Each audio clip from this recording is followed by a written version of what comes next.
Hello students, today I have come up with the next part of the chapter Atomic Structure from class 11 syllabus. So we have already learned about the discovery of electrons and protons. So today we will learn about the discovery of neutron, and today we will start with the main part of the chapter, that is the structure of an atom. Okay, so let's start with the discovery of neutron.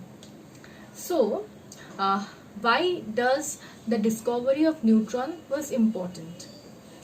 See, after the discovery of proton and electron, it was seen that the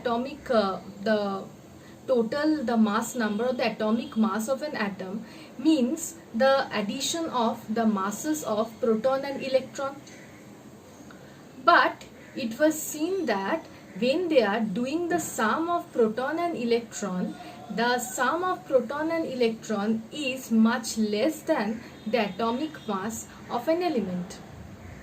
At that time, an idea struck that there must be another neutral particle inside an atom, so that the total atomic mass of an atom is equal to the sum of the masses of proton, electron, as well as the mass of that neutral particle. So let's start about the discovery of neutrons. Okay, so in an atom already protons and electrons were discovered. It was said that protons were discovered and electrons were discovered already. So, the mass of an element, the atomic mass of an element, should be the sum of the mass of protons plus the sum of the mass of electrons. That should give you the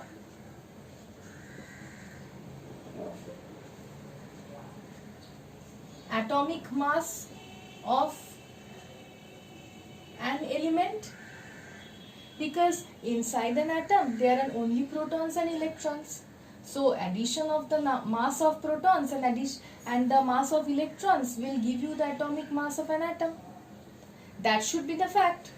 But it is seen that the atomic mass of an element, the atomic mass of an element is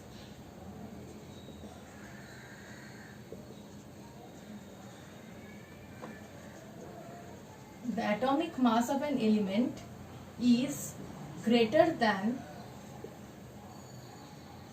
the sum of masses of protons and electrons. So at that time, at this moment, an idea came that there must be another particle, another subatomic particle that has no charge. Why it should be a neutral particle?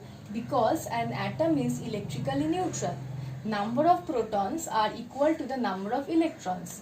Protons are positively charged, electrons are negatively charged. So positive and negative charges, the number of positive charges should equal to the number of negative charges, and they will cancel out each other, and that will make an atom a neutral particle. But if the third subatomic particle is also positively or negatively charged, then an atom cannot be electrically neutral. The atom has to be either positively charged or negatively charged. But that is not the case. It was found out that the atom is electrically neutral. So the third atomic particle, subatomic particle, has to be a neutral particle. And in 1920, Rutherford made an experiment, and in his experiment he has given an observation that there is another neutral particle apart from protons and electrons that has also 1 unit mass, almost similar to the mass of protons. And he has named those particles as neutrons. Okay, and later what happened? Actually, neutrons were discovered by James Chadwick. Here, Rutherford's intention was to do something else, but there he has given an idea that there is another neutral particle which he has observed and said that they may be neutrons, like that. So, basically, in 1932, James Chadwick. In 1932, James Chadwick. He was a student of Rutherford. What did he do actually? He has discovered these neutral particles through an experiment which was directly aimed to discover these neutral particles only. So, he has taken a radioactive element, polonium. Polonium is a radioactive element. You have studied earlier that what happens in radioactivity? A radioactive element will emit 3 types of radiations: the alpha rays, the beta rays, and the gamma radiations. We all know that the alpha rays consist of alpha particles which are positively charged. So, this is a radioactive element. So, this radioactive element acts as a radioactive source and it will emit alpha particles. It will emit alpha particles, and he said that these alpha particles are bombarded by beryllium. He has bombarded these alpha particles with beryllium. Beryllium has a mass number 9 and an atomic number of 4. After doing this, he has seen that certain particles emit out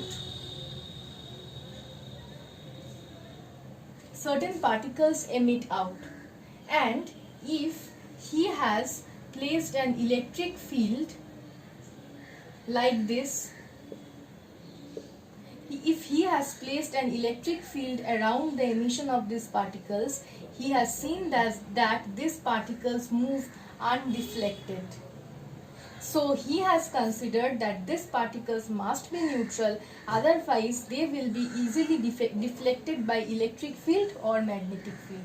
But there was no deflection by electric field or magnetic field. So he has considered that these particles must be neutral in nature, and hence these particles were named as neutrons. These particles were then named as neutrons.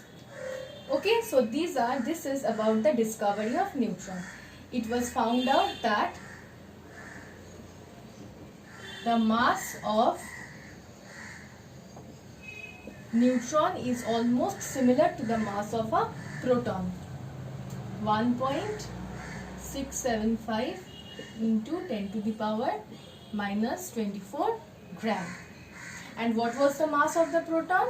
We have already learned that the mass of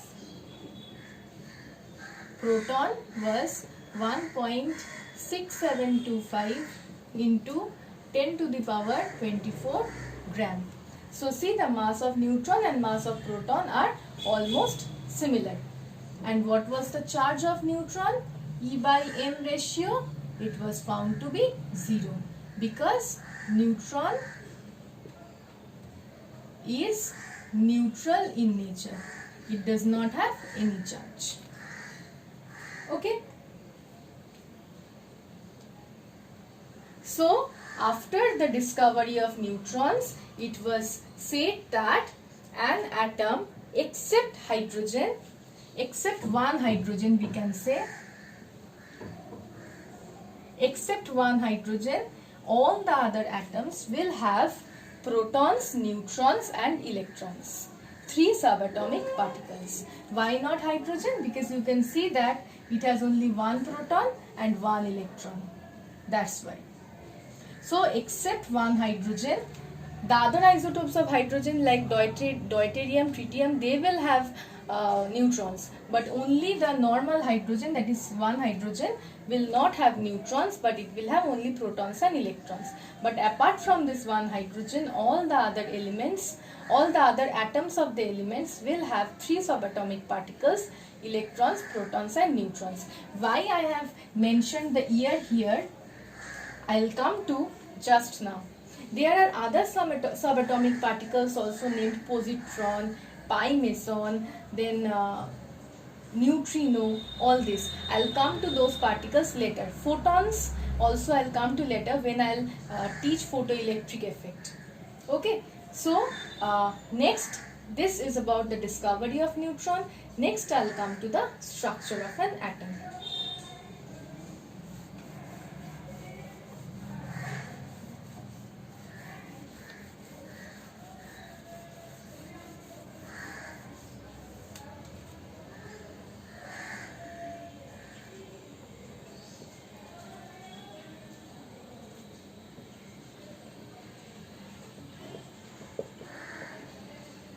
So,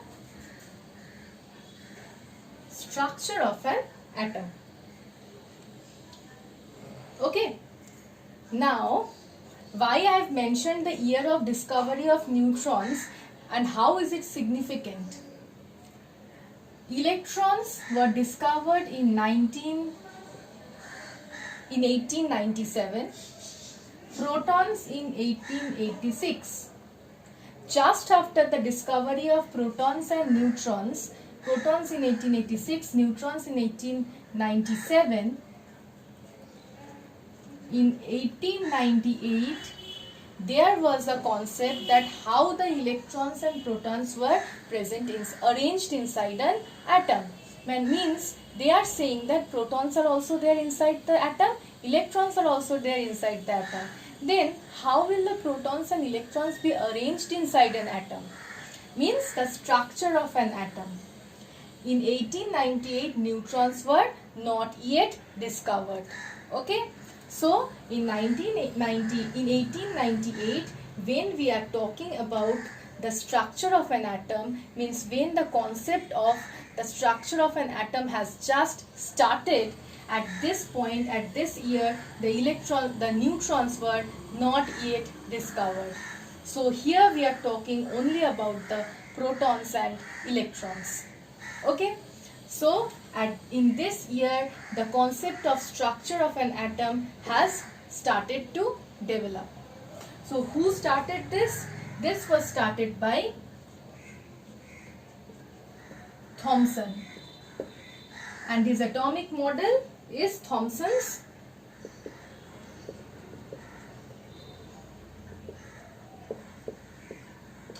atomic model.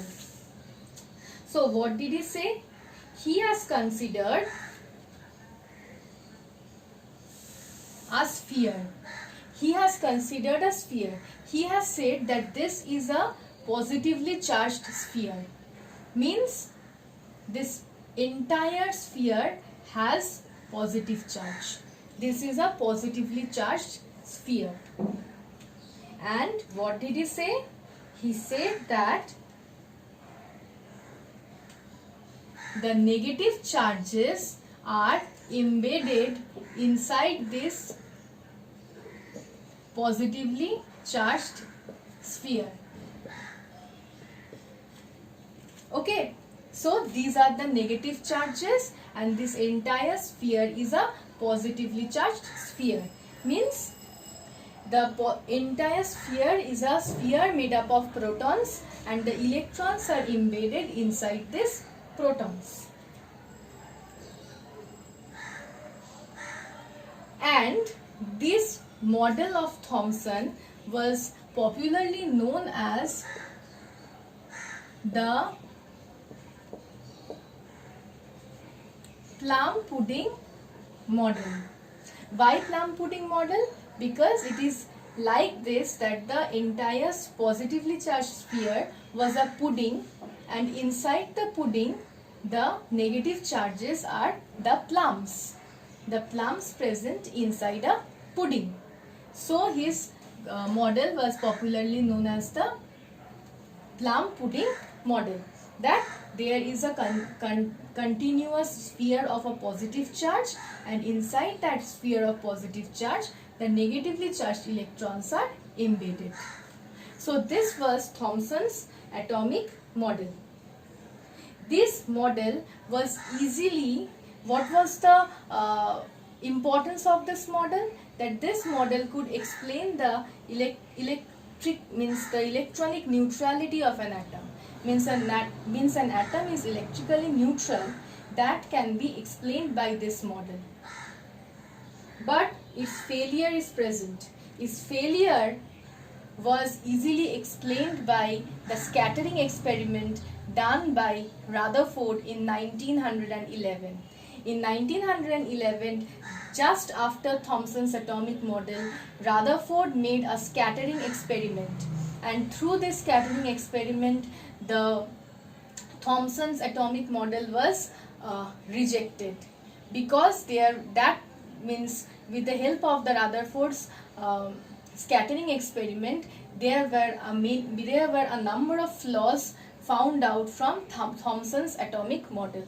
So the Thomson's atomic model was important because that was the first atomic model ever found out. Means this was the first time the structure of an atom came into concept. And the second importance was this model was able to prove the electrical neutrality of an atom. So this was the importance of Thomson's atomic model. So after this we'll continue with the Rutherford's atomic model in the next video. So up till this in this video, thank you.